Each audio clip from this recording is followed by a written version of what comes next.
On se prépare à aller aux élections en 2025, sauf décision contraire du président de la République. Il se prépare avec cependant une once de doute, une forte suspicion de la sincérité du pouvoir en place à jouer franc et permettre effectivement que la souveraineté du peuple soit exprimée.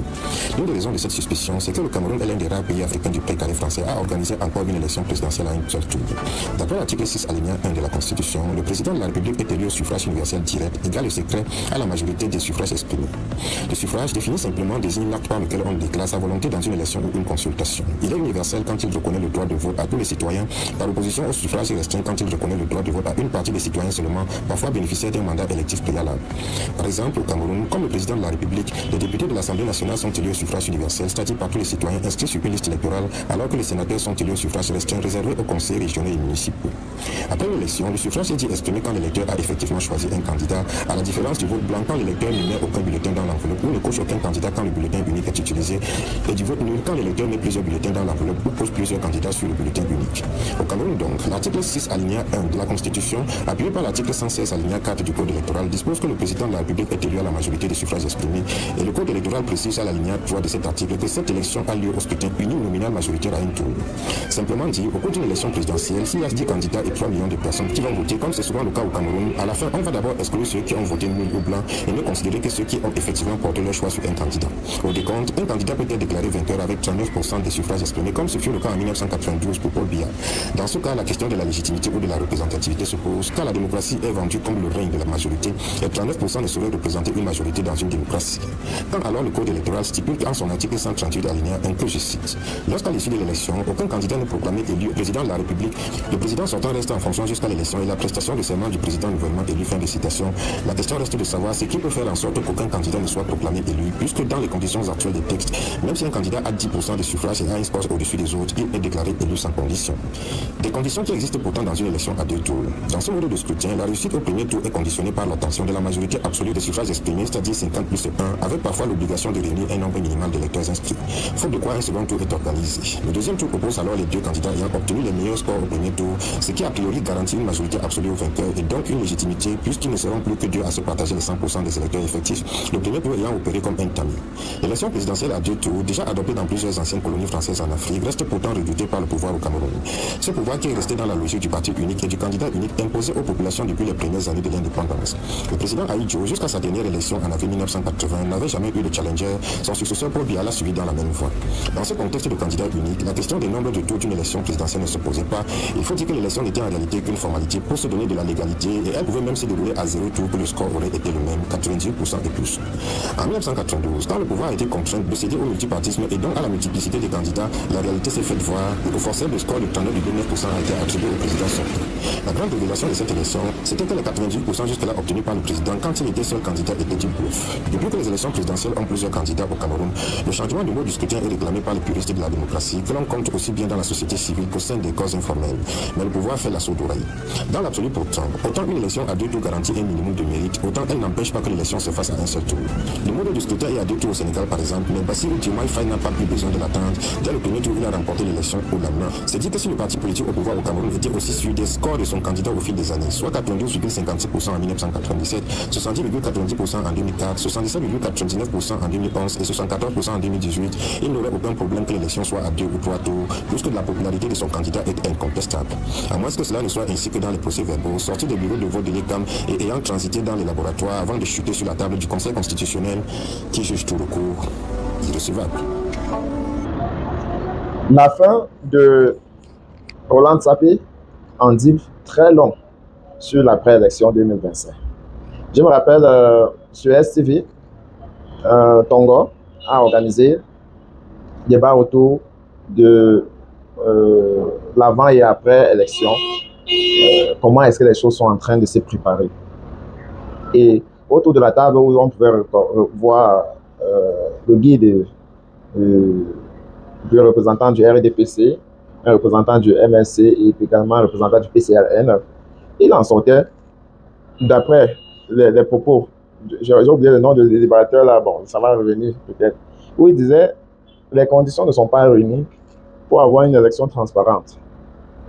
Et je pense que la fin du propos de Roland Sapé en dit également la même chose. C'est-à-dire, ce n'est que le PV de l'ECAM qui fait foi, et ce PV-là transite dans les mains des personnes qui sont proches au pouvoir. Et tous les recours devant la Cour constitutionnelle sont de nul effet.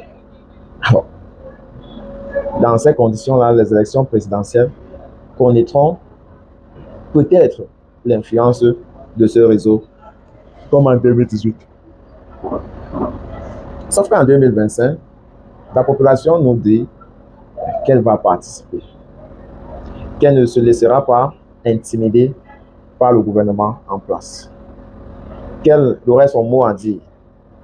Et on peut déjà, on vous a dit récemment que à Matomba, du côté dans le Noun, la route a été bloquée parce qu'on a vu que la machine était la machine de l'écran était dans un domicile privé en train d'inscrire les gens.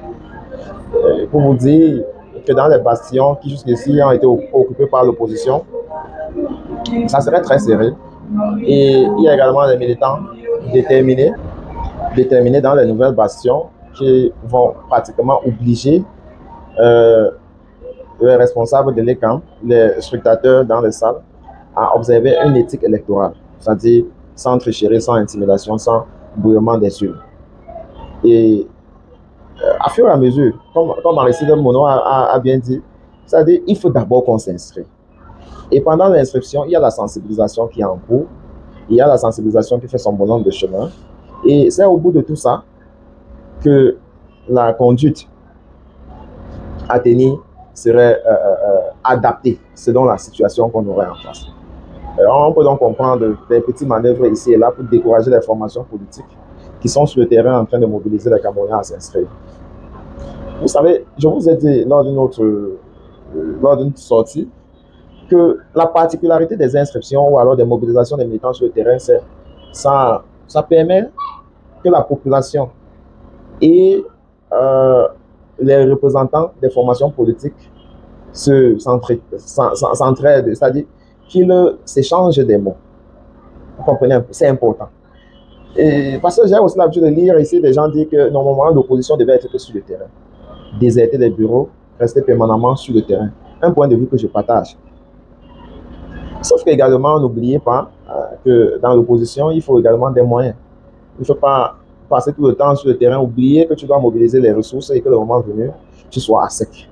Vous savez un peu. Donc, on n'a pas les moyens de l'État et la politique absorbe beaucoup d'argent. Donc, on cherche toujours le juste milieu entre les deux besoins. Donc, souvent, il faut comprendre que voilà ce qui peut faire en sorte que même si le peuple veut voir régulièrement l'opposition sur le terrain, eh bien, elle à son tour est en train de mobiliser les ressources avant d'arriver sur le terrain. Donc, c'est déjà une réalité qu'il faut accepter. Et puis, toi-même, citoyen qui veut voir ton leader sur le terrain, si tu as déjà cette idée-là en tête, ça veut dire que tu peux accompagner ton leader. Et si tu lui fais des propositions, dans le sens de l'amener certains soutiens pour lui voir plus sur le terrain, je pense que ça va plutôt aller de pair. Au lieu de rester là et savoir ce qui est bien, un peu ce que les intellectuels nous servent aujourd'hui, c'est-à-dire à eux seuls, ils ont toutes les solutions, mais n'ont pas les ressources, n'ont pas les hommes et toutes ces bonnes volontés. Et au finish, qu'est-ce qu'on observe? C'est que toutes ces idées-là meurent demain. Et j'ai vu toutes les conférences qu'on va vous faire assister ici et là, organisées par les organismes internationaux. Pour moi, j'ai participé à tout ça. Et je ne peux pas dire que c'est super, mais si vous êtes un politicien sérieux, concentrez-vous sur votre population. Je vous dis tout ce que votre population vous donne est 10 000 fois mieux que ce que ces organismes internationaux-là vous offrent. Ils vont vous louer des hôtels, mais ils vont vous donner leur propre schéma. Ils vont vous demander de faire l'éducation sur leur propre culture. Des cultures qui ne tendent pas avec la réalité de chez toi. Vous allez formuler vos messages selon leurs principes. Et au final, quoi? Rien. Or, si vous êtes sur le terrain, en train de travailler avec la population, en train de partager avec la population, mais il est fort possible que quelqu'un peut même vous remarquer et remarquer votre face dans les yeux.